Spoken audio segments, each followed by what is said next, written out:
안녕하십니까. 광주 전남권 뉴스입니다. 대학생들이 구내식당에서 1,000원만 내고 아침을 사 먹는 사업이 전국에서 호응을 얻고 있는데요.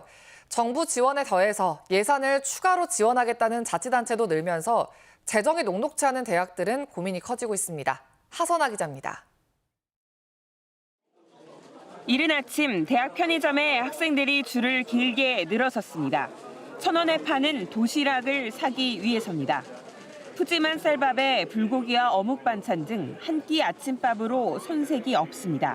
학생들이 알바해서 이제 용돈 쓰는 것도 빠듯한데 밥이라도 저렴하게 먹을 수 있다는 게 좋은 것 같아요. 1,000원의 아침밥은 정부가 1,000원을 지원하고 나머지 2, 3천 원은 대학이 부담해 학생들은 단돈 1,000원만 내고 아침 식사를 해결하는 사업입니다. 고물가 속에 확대 목소리가 높아지자 정부는 올해 사업 규모를 배로 늘렸습니다.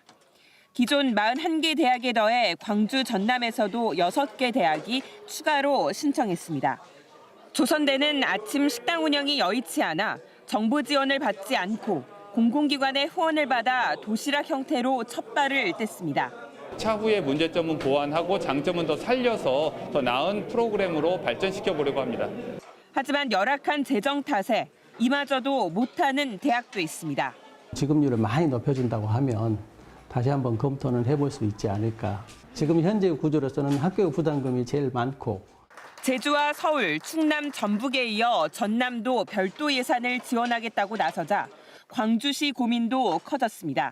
하반기 때는 검토를 할 수가 있을 것 같은데 지금 현재 당장 지원하기는 좀 어려운 지금 현재 실정입니다. 일부에서는 정부 지원을 대폭 늘려 사업을 전면 확대해야 한다는 목소리도 나오고 있습니다.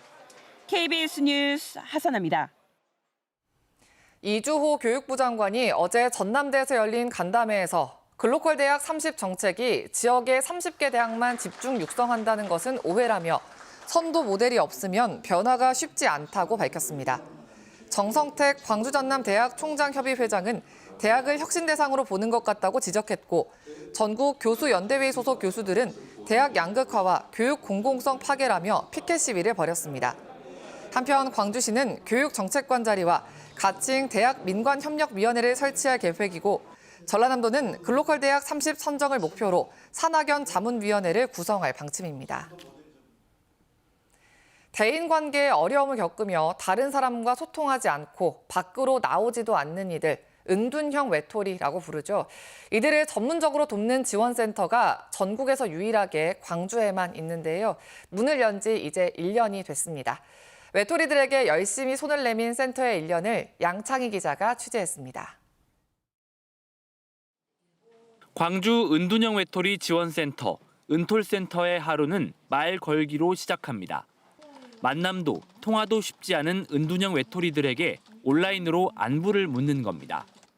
꾸준히 대화를 이어나가는 건 마음의 문을 여는 첫걸음입니다. 처음에 아예 저희도 안 만나고 말도 안 했는데 어느 순간 말도 해주고 지금 또 상담도 진행하고 검정고시도 보겠다고 얘기해주고 그러니까 조금씩 나아지는 그런 순간들이 저희한테는 되게 보람차죠. 전국 최초의 은둔형 외톨이 지원 기관인 광주 은톨센터가 활동을 시작한 건 지난해 4월입니다. 석 달 넘게 타인과 교류하지 않고 집에만 머무르는 이들을 찾아 말을 걸었습니다. 지난해 말까지 8개월 동안 진행한 상담이 317건. 소소한 목표라도 하나씩 달성하도록 유도하며 생활 습관을 바꿨고 식물을 가꾸거나 빵을 만들며 세상으로 나갈 힘을 기르는 치유 프로그램도 마련했습니다. 작은 일상조차 두려움이었지만 이겨내려고 노력하고 있다. 서툴더라도 사회의 일원으로 어울리는 자신이 됐으면 좋겠다. 은톨센터가 내미는 손을 잡은 외톨이들이 남긴 말입니다.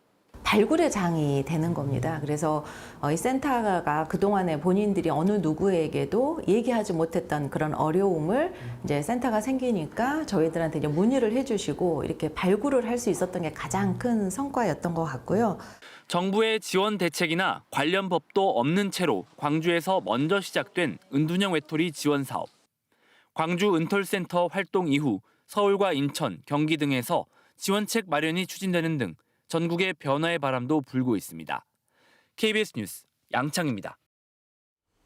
광주시가 올해 예산 20억 원을 들여 제조업의 근간인 주조, 금형, 용접 등 이른바 뿌리산업의 구인난을 해소하기 위한 지원 사업을 벌입니다. 광주시는 관련 기업이 미취업자를 채용하면 연령별로 장려금을 지급할 계획이며 구직자에게는 직종 특화 훈련을 제공하고 훈련 수당과 구직 활동비도 줄 예정입니다. 광주시는 청년을 비롯해 45세에서 50세 사이의 이른바 신중년이 뿌리산업 등을 통해 노동시장에 다시 진입하는 것을 돕겠다는 방침입니다. 구례군 지리산 자락의 골프장 예정 부지에서 대규모 산림 벌채가 이루어지고 있다는 보도를 해드렸는데요. 벌채 허가 기간이 끝나고 한 달 만에 현장을 다시 찾아가 봤더니 무단 벌목이 곳곳에서 확인됐습니다. 유승용 기자가 취재했습니다. 수십 년 된 나무들이 잘려나가 어지럽게 쓰러져 있습니다. 애초 벌채 허가 목록에 없는 필지로 무단 벌목입니다. 허가를 받은 바로 옆 벌채 구역과 마찬가지로 골프장 개발 예정 부지에 포함된 곳입니다. 추가 허가가 있거나 아니면 허가를 약속받았거나 그러지 않고서는 이렇게 벌목을 할 것 같지는 않다라는 의심이 강하게 듭니다. 허가를 받아 벌채가 이루어진 곳도 다시 살펴봤습니다. 지리산 국립공원 아래 산 중턱 곳곳이 텅 비었습니다. 작은 산봉우리 전체가 민둥산으로 변했는가 하면 산 능선 한쪽을 잘라내 벌목한 나무를 나르는 길로 만들어 놓았습니다. 경사면이 10m에 이릅니다. 산림자원법 시행규칙은 산 등줄기인 능선부나 돌이 많은 암석지 등은 모두 베기 벌채를 하지 않도록 했지만 이것도 지켜지지 않았습니다. 제 바로 옆으로 경사가 매우 심한 산 능선이 보이는데요. 이처럼 급경사지의 암석지에서도 모두 베기 방식으로 벌채가 이루어졌습니다. 벌채 시 산림 훼손을 줄이기 위해 목재를 나르기 위한 운재로의 폭도 2m 이내 최대 3m로 제한되지만 대부분 5m가 넘었습니다. 곳곳에 사실상 도로를 만들고 커다란 작업장을 조성한 겁니다. 구례군은 허가 사항이나 규정과 달리 작업이 이루어진 부분에 대해 복구하도록 행정지도하고 무단 벌목에 대해서는 사법 처리를 위해 구체적인 사항을 조사하고 있다고 밝혔습니다. KBS 뉴스 유승용입니다.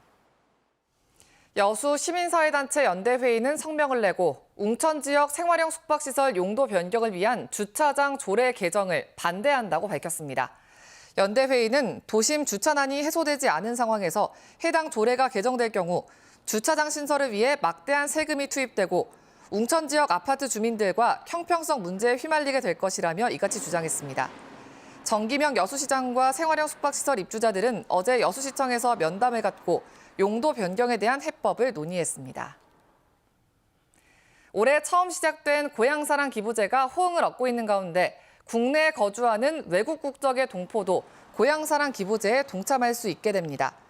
행정안전부는 국내에 거소 신고를 한 외국 국적 동포도 고향사랑 기부제에 동참할 수 있도록 고향사랑 기부금법 시행령 일부를 개정했다고 밝혔습니다. 지금까지 외국 국적 동포는 본인 확인 등이 어려워 참여에 어려움을 겪었지만 시행령 개정으로 국내 거소 신고 번호를 확인하면 기부에 동참하고 답례품도 받을 수 있습니다. 전국 최대 규모의 미곡 종합처리장 RPC가 나주시에 들어섰습니다. 지난해 5월 착공해 최근 완공된 통합 RPC는 국비 등 사업비 210억 원이 투입됐으며 도정한 쌀을 시간당 10톤, 연간 최대 2만 톤을 생산할 수 있는 전국 최대 규모 가공 현대화 시설을 갖췄습니다. 나주시는 통합 RPC가 지역 벼 계약 재배 확대와 고품질 쌀 생산, 통합 마케팅을 통한 시장 경쟁력 강화와 판로 개척에 크게 기여할 것으로 기대하고 있습니다. 이전 비용에 대한 정부 지원을 담은 광주 군공항 이전 특별법이 지난달 25일 공포된 가운데 광주시가 특별법 시행령 준비를 위한 전담반을 꾸렸습니다. 광주시는 기부대 양여 부족분에 대한 정부 지원 범위와 절차 등을 결정할 특별법 시행령의 철저한 준비를 위해 전담반을 구성하고 어제 국방부를 방문해 의견을 전달했다고 밝혔습니다. 대한불교 조계종은 문화재 관람료 감면과 관련해 정부와 협의를 마치고 모레부터 국가지정문화재를 보유한 전국 65곳에서 문화재 관람료 감면을 시행한다고 밝혔습니다. 전남에서는 장성 백양사와 구례 화엄사, 곡성 태안사, 여수 흥국사와 향일암, 순천 송광사, 화순 운주사, 해남 대흥사, 강진 무의사, 영암 도갑사 등 13곳이 포함됐습니다. 조계종과 태고종이 함께 있는 순천 서남사의 경우 관람료 감면 대상에 포함하는 방향으로 두 종단이 최종 협의 중인 것으로 전해졌습니다.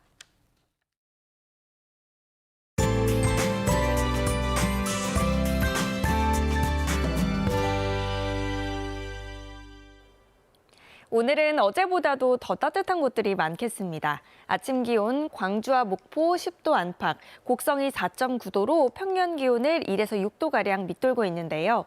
낮 동안에는 따뜻한 남서풍이 유입되면서 기온이 크게 오르겠습니다.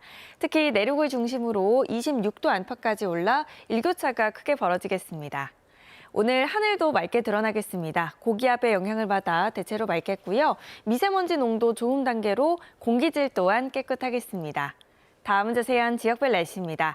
아침 기온 어제와 비슷하거나 1, 2도가량 낮게 시작하고 있고요. 한낮 기온 한평 25도, 나주 26도 등으로 내륙 지역은 어제보다 2에서 4도가량 높겠습니다.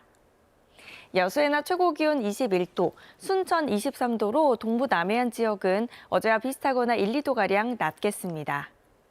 무안의 한낮 기온 25도, 강진과 장흥 23도로 따뜻하겠습니다. 신안을 비롯한 도서 지역은 19도에서 24도가 예상됩니다. 바다의 물결은 전해상에서 비교적 잔잔하겠습니다. 모레 새벽에 전남 해안 지역부터 비가 시작이 돼서 오전 중에 광주 전남 대부분 지역으로 확대가 되겠고요. 비는 어린이날인 금요일까지 이어지겠습니다. 날씨였습니다. 5월 2일 뉴스광장 마칩니다. 시청해주신 여러분 고맙습니다.